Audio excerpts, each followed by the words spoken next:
అనేది. సనాతనం అనేది ఒక బూటకము, అది ఎంత కిరాతకం అంటే వివక్ష అనేది. అంటే ఒక 5% బ్రాహ్మణుల మీద అంటున్నాం ఉన్నదే అంటున్నాం కదా. వాళ్ళలాగా ఏది కావాలని హిందువులను కొట్టి ముస్లింలను కొట్టిరని ప్రచారం చేయడము, లేకపోతే బ్రాహ్మణులను గ్లోరిఫై చేసే విధంగా బ్రాహ్మణులకు సంబంధించిన సినిమాలు రావడము కదా. ఎంతో యుద్ధాలు అయినాయి కాదు. ఇలా ఏది శాతవాహనులు ఎవరి మీద యుద్ధం చేసిర్రు? శాతవాహన ఇస్లాం పుట్టిందే ఏది 600 శక సంవత్సరం, 600 700 సంవత్సరంలో. ఓకే, కానీ అఫీషియల్ గా వాళ్ళు మన దేశంలోకి వచ్చి పరిపాలన చేసింది 1100 1200 సంవత్సరం నుంచి, అంటే కాకతీయుల కంటే కొద్ది రోజుల ముందు నుంచి.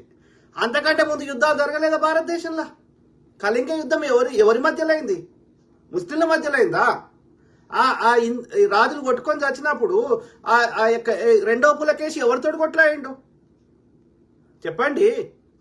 ముస్లింలు భారతదేశానికి రాకముందు భారతదేశంలో ఉన్న రాజులు యుద్ధాలు చేయలేదా చెప్పండి? పానిపట్టు యుద్ధం ఒకటే దాని మీద సినిమా ఎందుకు వస్తుంది? అంతకుముందు రాజుల మధ్యలో అయిన యుద్ధాల మీద సినిమాలు రావాలి కదా.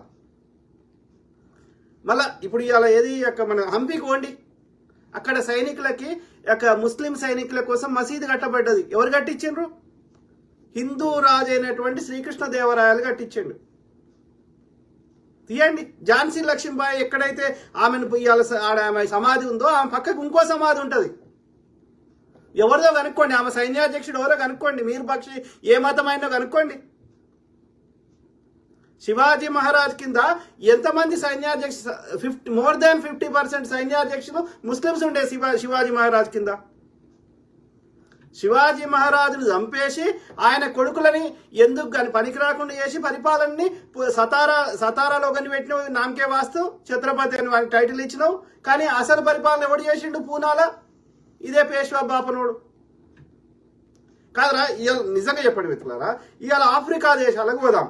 ఆడ ఏ ఆఫ్రికా దేశం అని పోని తెల్లోడు ఉంటాడా నల్లోడు ఉంటాడా చెప్పండి నాకు?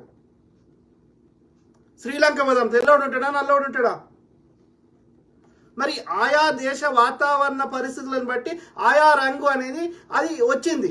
ఎండను ఎక్కువ తట్టుకోవాలంటే అది బ్లాక్ బాక్స్ అంటారు, అంటే ఆ ఎండని తిప్పి కొడుతుంది, చర్మం నల్లగా అవుతుంది.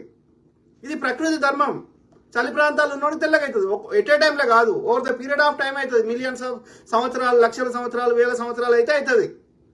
ఎందుకంటే ప్రకృతి నుంచి తన కాపాడు. ఇప్పుడు మనమే చూద్దాం. వ్యవసాయానికి పోయే ఆ మహిళలు చూడండి, ఇంటి పట్టునున్న మహిళలు చూడండి, తేడా ఉండదా? తోలు రంగు తేడా ఉండదా? వ్యవసాయం పోయే అమ్మ ఒక నెల రోజుల్లో, ఒక 3 ఏళ్ళలో ఇంటికాడనే ఇంటి పట్టున ఉన్నది అనుకో, వ్యవసాయానికి పోకుండా తేడా అవుతుంది. You can easily see the change.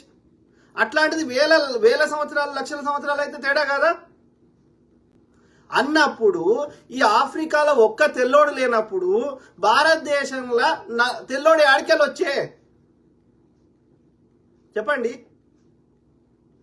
ఇలా తమిళనాడు పోదాం, నల్లోళ్ళే ఉంటారు కదా. నల్లోళ్ళు అంటే నల్లతోలు ఉన్నోళ్ళు. మరి ఉన్నప్పుడు ఈ భారతదేశంలో ఈ ఆడికేలు వచ్చే తెల్లోడు చెప్పు అంటే చలి ప్రాంతాల నుంచి వచ్చిండు. ఎక్కడ అవి? మంగోలియా, రష్యా కింది భాగము, ఆఫ్ఘనిస్తాన్ పై భాగము, ఆ ప్రాంతం అంతా ఆడ టర్కీ నుంచి మొదలు పెడితే ఇక్కడ మంగోలియా దాకా అది చలి ప్రాంతాలు అవన్నీ. అక్కడి నుంచి వచ్చిండు. తజికిస్తాన్, తుర్కెమిస్తాన్ అక్కడి నుంచి వచ్చిండు. సంస్కృతం అనేది భారతదేశం భాషనా చెప్పండి? అది మొఘలు పరిపాలించిన, అంతకుముందు పరిపాలించిన ఆ యొక్క పర్షియా భాష కానీ, ఆ యొక్క ఇప్పుడు అవెస్తా అని ఉంటుంది ఈ యొక్క వీళ్ళది పార్సీలది చదవండి, సేమ్ డిట్టో సంస్కృతం. ఓల్డ్ పర్షియా తీయండి, డిట్టో సంస్కృతం. సంస్కృతం ఇక్కడి భాషగానే కాదు, దానికి లిపి లేనే లేదు. దేవనాగరి లిపి అని తర్వాత ఈ హిందీని వాడు మాట్లాడుతున్నాడు. అంటే దేవుళ్ళు మాట్లాడతారు. ఎవడు దేవుళ్ళు? వాళ్ళు అక్కడ పర్షియాలో డివా అని పిలుస్తారు, దాన్ని ఇక్కడ దేవా అన్నారు. ఎవడు వాడు? ఇక్కడ ఉన్నోళ్ళు ఎల్లమ్మ, పోషమ్మ, మైసమ్మ గిట్ల మొక్కుకున్నారు గ్రామ దేవతల్ని అట్లా తప్ప ఈడు తెచ్చిన విష్ణువులు బ్రహ్మలు ఇక్కడ కాదు.